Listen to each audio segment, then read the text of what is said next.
ক্রিয়ার প্রতিটি ইভেন্টই অনেকগুলো নিয়ম মেনে পরিচালিত হয়। ক্রিকেটে এমন অনেক নিয়ম আছে যা অনেকে সেভাবে জানেন না।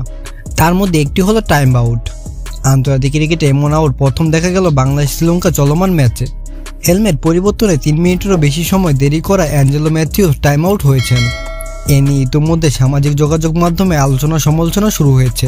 চলমান বিশ্বকাপে 38তম ম্যাচে আজ সোমবার দিল্লির অরুণ জেটলি স্টেডিয়ামে মুখোমুখি হয়েছে দু দল, যেখানে টসের আগে ব্যাট করেছে শ্রীলঙ্কা। ইনিংসের 25তম ওভারেই ঘটে সেই ঘটনা। কোনো বল খেলার আগেই ম্যাথিউস টাইম আউট হয়ে ফিরে গেলেন প্যাভিলিয়নে। আন্তর্জাতিক ক্রিকেটে এটাই প্রথম। বোল্ট অথবা ফিল্ডার দ্বারা ক্যাচ নেওয়া ছাড়া বাকি আউটগুলোর ক্ষেত্রে আম্পায়ারকে অবশ্যই আবেদন জানানো বাধ্যতামূলক। বর্তমানে একজন ব্যাটার 11 ধরনের ম্যাচ প্যাচে আউট হতে পারেন। চলুন দেখে নেওয়া যাক আউট হওয়ার সেসব ধরন। Number 1, bowled. একজন বোলার বল ডেলিভারি করার পর সরাসরি ব্যাট, পা কিংবা অন্য কোনোভাবে যদি স্টাম্পে গিয়ে সেটি আঘাত করে এবং বেল পড়ে যায় তাহলে ওই ব্যাটসম্যান বোল্ড আউট হন। 2 নম্বর, ক্যাচ আউট। ব্যাটসম্যানদের ব্যাট থেকে কিংবা গ্লাভস ছুঁয়ে বল মাটিতে স্পর্শ করার আগে ফিল্ডিংয়ের দলের কেউ বলটি তালুবন্দি করতে পারলে সেটি হবে ক্যাচ আউট। এটিও 3 ধরনের হয়ে থাকে: caught by the fielder, caught and bowled ও কট বিহাইন্ড। 3 নম্বর হচ্ছে এলবিডব্লিউ। বোলারের বল ডেলিভারি করার পর ব্যাটে স্পর্শ না করে ব্যাটসম্যানের পায়ে লাগলে আম্পায়ারের বিবেচনায় যদি মনে হয় স্টাম্পের লাইনে রয়েছে তাহলে তিনি এই আউট দিতে পারেন। 4 নম্বরে রয়েছে স্টাম্পিং আউট।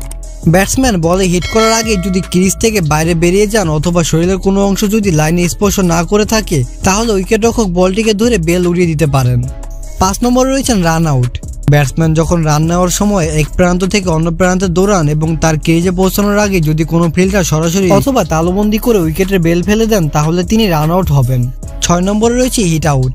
রান নেওয়ার সময় কিংবা ক্রিজে থাকাকালীন ব্যাটসম্যান ব্যাট অথবা শরীরের কোনো অংশ যদি স্টাম্পে লেগে বেল পড়ে যায় তাহলে তিনি হিট আউট হবেন। 7 নম্বরে রয়েছে অবস্ট্রাক্টিং দ্য ফিল্ড আউট।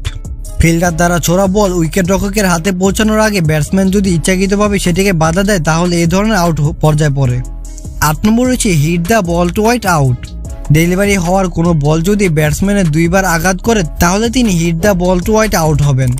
প্রথমবার হিট করার পর দ্বিতীয়বার যদি ব্যাট, পা অথবা অন্য কোনোভাবে বলটিকে আঘাত করা হয় তবুও এটি আউট হবে। 9 নম্বর রয়েছে হ্যান্ডেল দ্য বল আউট।